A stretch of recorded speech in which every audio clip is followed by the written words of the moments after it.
ಆತ್ಮೀಯ ಎಲ್ಲ ಶಿಕ್ಷಕ ಮಿತ್ರರಿಗೂ ನಮಸ್ಕರಿಸುತ್ತಾ ಈ ಒಂದು ವಿಡಿಯೋದಲ್ಲಿ ನಾವು 2025-26ನೇ ಸಾಲಿನ ವೀರಗಾಥಾ ಪ್ರಾಜೆಕ್ಟ್ 5.0 ಈ ಒಂದು ಕಾರ್ಯಕ್ರಮಕ್ಕೆ ಯಾವ ರೀತಿಯಾಗಿ ನಮ್ಮ ಶಾಲೆಯನ್ನು ನೋಂದಣಿ ಮಾಡಬೇಕು, ಹಾಗೆ ವಿವಿಧ ವಿಭಾಗಗಳಲ್ಲಿ ಯಾವ ರೀತಿಯಾಗಿ ಮಕ್ಕಳನ್ನು ನೋಂದಣಿ ಮಾಡಬೇಕು ಮತ್ತು ಪ್ರಾಜೆಕ್ಟ್ಗಳನ್ನು ಯಾವ ರೀತಿಯಾಗಿ ಅಪ್ಲೋಡ್ ಮಾಡಬೇಕು, ಹಾಗೆ ಯಾವ ರೀತಿಯಾಗಿ ಮತ್ತು ಸರ್ಟಿಫಿಕೇಟನ್ನು ಡೌನ್ಲೋಡ್ ಮಾಡಬೇಕು ಅಂತಕ್ಕಂಥ ಮಾಹಿತಿಯನ್ನು ತಿಳಿದುಕೊಳ್ಳೋಣ. ನೋಂದಣಿಯಾಗಲು ನಿಮ್ಮ ಮೊಬೈಲ್ನ ಯಾವುದಾದರೂ ಒಂದು ಬ್ರೌಸರನ್ನು ಬಳಕೆ ಮಾಡ್ಕೊಂಡ್ಬಿಟ್ಟು ಅಲ್ಲಿ ವೀರಗಾಥಾ 5.0 ಅಂತಕ್ಕಂಥದ್ದನ್ನು ಟೈಪ್ ಮಾಡಿ ಸರ್ಚನ್ನು ಮಾಡೋಣ. ಸರ್ಚ್ ಆಪ್ಷನ್ ಮೇಲೆ ಕ್ಲಿಕ್ ಮಾಡಿದ ತಕ್ಷಣ ಇಲ್ಲಿ ವೀರಗಾಥಾ 5 ಇನ್ನೋವೇಟಿವ್ ಇಂಡಿಯಾ ಅಂತಕ್ಕಂಥ ಒಂದು ಆಪ್ಷನ್ ಬರುತ್ತೆ. ಅದರ ಮೇಲೆ ಈಗ ನಾವು ಕ್ಲಿಕ್ ಮಾಡ್ಕೊಳ್ಳೋಣ. ಕ್ಲಿಕ್ ಮಾಡ್ಕೊಂಡ ತಕ್ಷಣ ವೀರಗಾಥಾ ಪ್ರಾಜೆಕ್ಟ್ 5.0ನ ಒಂದು ಹೋಮ್ ಪೇಜಲ್ಲಿ ಓಪನ್ ಆಗುತ್ತೆ. ಇಲ್ಲಿ ಕೆಲವೊಂದಿಷ್ಟು ಈ ಒಂದು ವೀರಗಾಥಾ ಪ್ರಾಜೆಕ್ಟ್ 5.0ಗೆ ಸಂಬಂಧಪಟ್ಟಿರ್ತಕ್ಕಂತಹ ಕೆಲವೊಂದು ಇನ್ಸ್ಟ್ರಕ್ಷನ್ ಇವೆ, ಅವುಗಳನ್ನು ಸರಿಯಾಗಿ ಓದ್ಕೊಡ್ರಿ. ಟಾಪಿಕ್ ಮತ್ತು ಕ್ಯಾಟಗರೀಸ್ ಬಗ್ಗೆ ನೋಡೋದಾದರೆ ಇಲ್ಲಿ ಮೂರು ವಿಭಾಗಗಳಲ್ಲಿ ನಾವು ಮಕ್ಕಳನ್ನು ನೋಂದಣಿ ಮಾಡಬೇಕಾಗಿರತಕ್ಕಂಥದ್ದು. ಒಂದು 3ನೇ ತರಗತಿಯಿಂದ 5ನೇ ತರಗತಿಗೆ, ಎರಡನೇದು 6ರಿಂದ 8ನೇ ತರಗತಿಯ ಮಕ್ಕಳ ನೋಂದಣಿ, ಮೂರನೇದು 9ರಿಂದ 12ನೇ ತರಗತಿಯ ಮಕ್ಕಳ ನೋಂದಣಿ ಆಗಿರ್ತಕ್ಕಂಥದ್ದು. ಇಲ್ಲಿ ಆ್ಯಕ್ಟಿವಿಟೀಸ್ ಯಾವ ಒಂದು ಆ್ಯಕ್ಟಿವಿಟೀಸ್ಗಳನ್ನು ಅಪ್ಲೋಡ್ ಮಾಡಬೇಕಂತಕ್ಕಂಥ ಮಾಹಿತಿಯನ್ನು ನೀಡಿದ್ದಾರೆ. ಹಾಗೆ ಅವುಗಳಿಗೆ ಸಂಬಂಧಪಟ್ಟಿರ್ತಕ್ಕಂಥ ಟಾಪಿಕ್ಗಳನ್ನು ಕೂಡ ಇಲ್ಲಿ ನೀಡಿದ್ದಾರೆ.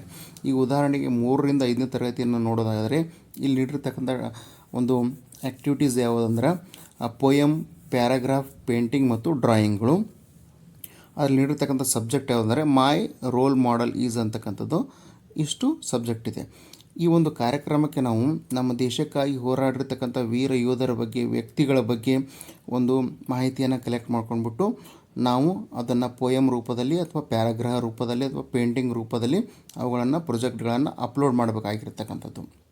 ಈಗ ನಾವು ಯಾವ ರೀತಿಯಾಗಿ ನೋಂದಣಿ ಆಗಬೇಕು ಅಂತಕ್ಕಂಥದ್ದು ನೋಡೋದಾದರೆ ಇದೇ ಪೇಜ್ನ ಮೇಲ್ಗಡೆ ಇಲ್ಲಿ ಗಮನಿಸ್ತಾ ಇರ್ಬೋದು ನೀವು, ಸಬ್ಮಿಟ್ ಯುವರ್ ಎಂಟ್ರಿ ಅಂತಕ್ಕಂಥ ಒಂದು ಆಪ್ಷನ್ ಇದೆ. ಇದರ ಮೇಲೆ ನಾವು ಕ್ಲಿಕ್ ಮಾಡೋಣ. ಕ್ಲಿಕ್ ಮಾಡಿದ ತಕ್ಷಣ ಇಲ್ಲಿ ನೋಂದಣಿ, ವಿವಿಧ ರೀತಿಯಲ್ಲಿ ನೋಂದಣಿ ಆಗತಕ್ಕಂಥ ಒಂದು ಪೇಜ್ ಓಪನ್ ಆಗ್ತದೆ. ಇಲ್ಲಿ ನಾವು ಸುಲಭವಾಗಿ ನೋಂದಣಿ ಆಗೋದಕ್ಕೋಸ್ಕರ ಮೊದಲನೇ ಆಯ್ಕೆಯಾಗಿರತಕ್ಕಂತಹ ಲಾಗಿನ್ ವಿತ್ OTP ಅಂತಕ್ಕಂಥ ಒಂದು ಆಯ್ಕೆಯನ್ನು ಆರಿಸಿಕೊಳ್ಳೋಣ. ಇಲ್ಲಿ ನಿಮ್ಮ ಮೊಬೈಲ್ ಅಥವಾ ಇಮೇಲ್ ID ನ ಇಲ್ಲಿ ಎಂಟ್ರಿ ಮಾಡಬೇಕಾಗಿರ್ತಕ್ಕಂಥದ್ದು. ಈಗ ನಾವು ಮೊಬೈಲ್ ನಂಬರ್ ಮೂಲಕ OTPಯನ್ನು ಪಡೆದು ಲಾಗಿನ್ ಆಗೋಣ. ಇಲ್ಲಿ ನಿಮ್ಮ ಮೊಬೈಲ್ ನಂಬರನ್ನು ಹಾಕಿದ ತಕ್ಷಣ ಲಾಗಿನ್ ವಿತ್ OTP ಅಂತಕ್ಕಂಥ ಆಪ್ಷನ್ ಮೇಲೆ ಕ್ಲಿಕ್ ಮಾಡಿರಿ. ನಿಮ್ಮ ಮೊಬೈಲ್ ನಂಬರ್ಗೆ ಒಂದು OTP ಬರುತ್ತೆ. ಆ OTPನ ಎಂಟರ್ ಮಾಡಿಬಿಟ್ಟು ನಾವೀಗ ಲಾಗಿನ್ ಆಗೋಣ. ಬಂದಿರತಕ್ಕಂಥ OTPಯನ್ನು ನಾವೀಗ ಎಂಟರ್ ಮಾಡೋಣ. ಕೆಳಗಡೆ ಸಬ್ಮಿಟ್ ಅಂತಕ್ಕಂಥ ಆಪ್ಷನ್ ಮೇಲೆ ಕ್ಲಿಕ್ ಮಾಡೋಣ. OTP ಹಾಕಿದ ತಕ್ಷಣ ಸಬ್ಮಿಟ್ ಆದಮೇಲೆ ಇಲ್ಲಿ ಕೆಲವೊಂದಿಷ್ಟು ಶಾಲೆಗೆ ಸಂಬಂಧಪಟ್ಟಿರ್ತಕ್ಕಂಥ ಪರ್ಸ್ನಲ್ ಡೀಟೇಲ್ಸ್ಗಳನ್ನು ನಾವಿಲ್ಲಿ ಫಿಲಪ್ ಮಾಡಬೇಕಾಗಿರ್ತಕ್ಕಂಥದ್ದು. ಮೊದಲನೇದಾಗಿ ಇಲ್ಲಿ ಟೈಪ್ ಆಫ್ ಸ್ಕೂಲ್ ಬೋರ್ಡ್ ಅಂತಕ್ಕಂಥ ಆಪ್ಷನನ್ನು ಸೆಲೆಕ್ಟ್ ಮಾಡ್ಕೊಳ್ಳೋಣ. ಟೈಪ್ ಆಫ್ ಸ್ಕೂಲ್ ಬೋರ್ಡ್ ಮೇಲೆ ಆಪ್ಷನ್ ಮೇಲೆ ಸೆಲೆಕ್ಟ್ ಮಾಡಿದ ತಕ್ಷಣ CBSE, ನಾನ್ CBSE, ಇಂಟರ್ನ್ಯಾಷನಲ್ CBSE ಅಂತಕ್ಕಂಥ 3 ಆಪ್ಷನ್ಗಳು ಓಪನ್ ಆಗ್ತವೆ. ನಿಮ್ಮ ಶಾಲೆ ಯಾವ ಬೋರ್ಡಿಗೆ ಸಂಬಂಧಪಟ್ಟಿರ್ತಕ್ಕಂಥದ್ದು ಇದೆಯಲ್ಲ ಅದನ್ನು ಆಯ್ಕೆ ಮಾಡಿಕೊಳ್ಳ್ರಿ. ಈಗ ನಾನು ಇಲ್ಲಿ ನಾನ್ CBSE ಅಂತಕ್ಕಂಥ ಆಪ್ಷನ್ ಮೇಲೆ ಕ್ಲಿಕ್ ಮಾಡ್ಕೊಡ್ತಾ ಇದ್ದೀನಿ. ನೆಕ್ಸ್ಟು ನಿಮ್ಮ ಶಾಲೆಯ ಒಂದು ಡೈಸ್ ಕೋಡನ್ನು ಎಂಟ್ರಿ ಮಾಡಿರಿ. ನಿಮ್ಮ ಶಾಲೆಯ ಒಂದು ಡೈಸ್ ಕೋಡನ್ನು ಎಂಟ್ರಿ ಮಾಡಿದ ತಕ್ಷಣ ನಿಮ್ಮ ಶಾಲೆಯ ಹೆಸರು, ನಿಮ್ಮ ಶಾಲೆಯ ಅಡ್ರೆಸ್ಸು, ರಾಜ್ಯ ಹಾಗೂ ಜಿಲ್ಲೆ ಆಟೋ ಫೆಚ್ ಆಗಿ ಬರ್ತವೆ. ಡೈಸ್ ನಂಬರ್ ಹಾಕಿದ ತಕ್ಷಣ ಇಲ್ಲಿ ನಿಮ್ಮ ಶಾಲೆಯ ಎಲ್ಲ ಮಾಹಿತಿ ಕೂಡ ಶಾಲೆಯ ಹೆಸರು, ಶಾಲೆಯ address, state, district auto fetch ಆಗಿ ಬಂದಿರ್ತವೆ. ಈಗ ಸ್ಕೂಲ್ ಮ್ಯಾನೇಜ್ಮೆಂಟ್ ಅಂತಕ್ಕಂಥ ಆಪ್ಷನ್ ಇದೆ. ಇದರಲ್ಲಿ ಗೋರ್ಮೆಂಟ್ ಮತ್ತು ಪ್ರೈವೇಟ್ ಅಂತಕ್ಕಂಥ 2 ಆಪ್ಷನ್ಗಳು ಬರ್ತವೆ.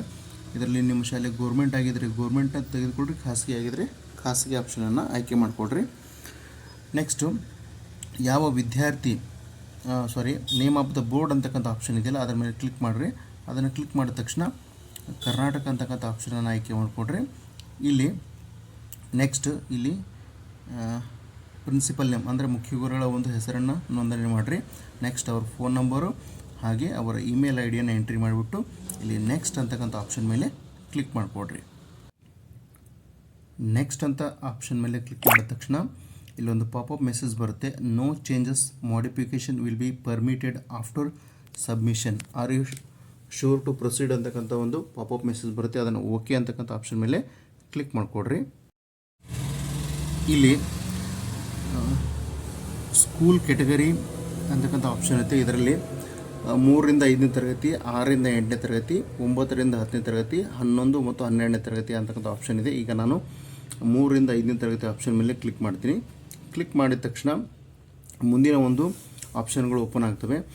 ಇಲ್ಲಿ ಆ್ಯಕ್ಟಿವಿಟಿ ಅಂತಕ್ಕಂಥ ಆಪ್ಷನ್ ಇದೆ. ಇದರಲ್ಲಿ ಯಾವ ಆ್ಯಕ್ಟಿವಿಟಿ ಯಾವ ಆ್ಯಕ್ಟಿವಿಟಿ ಒಂದು ಪ್ರಾಜೆಕ್ಟನ್ನು ನೀವು ಅಪ್ಲೋಡ್ ಮಾಡ್ತಾ ಇದ್ದೀರಿ, ಅದು ಪೋಯಮ್ ಇದೆಯೋ, ಪ್ಯಾರಾಗ್ರಾಫ್ ಇದೆಯೋ, ಪೇಂಟಿಂಗ್ ಇದೆಯೋ ಅಥವಾ ಡ್ರಾಯಿಂಗ್ ಇದೆಯೋ ಅಂತಕ್ಕಂಥದ್ದು ಆಪ್ಷನನ್ನು ಸೆಲೆಕ್ಟ್ ಮಾಡಿಕೊಡ್ರಿ. ಈಗ ನಾನು ಪ್ಯಾರಾಗ್ರಾಫ್ ಅಂತಕ್ಕಂಥ ಆಪ್ಷನನ್ನು ಸೆಲೆಕ್ಟ್ ಮಾಡ್ಕೋತಾ ಇದ್ದೀನಿ.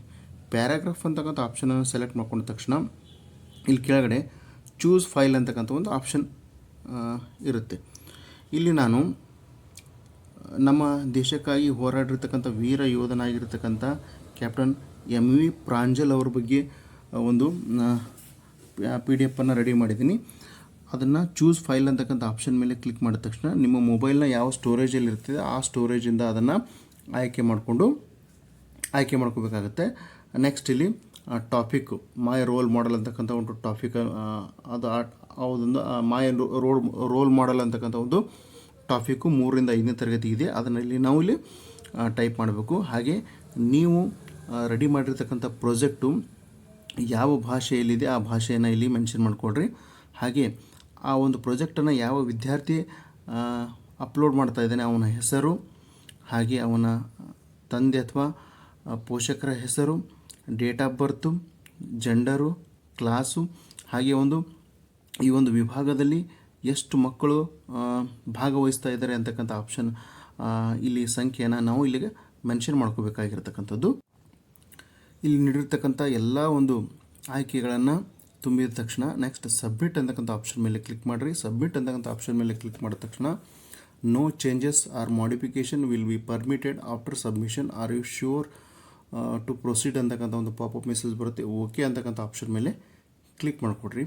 ಕ್ಲಿಕ್ ಮಾಡಿಕೊಡ ತಕ್ಷಣ ನೀವು ನೀಡಿರ್ತಕ್ಕಂಥ ಒಂದು ಪ್ರಾಜೆಕ್ಟ್ನ ಮಾಹಿತಿ ಇಲ್ಲಿ ಸಕ್ಸಸ್ಫುಲ್ಲಾಗಿ ಅಪ್ಲೋಡ್ ಆಗಿರ್ತಕ್ಕಂಥದ್ದು ಇಲ್ಲಿ ನೀವು ಗಮನಿಸ್ಬೋದು.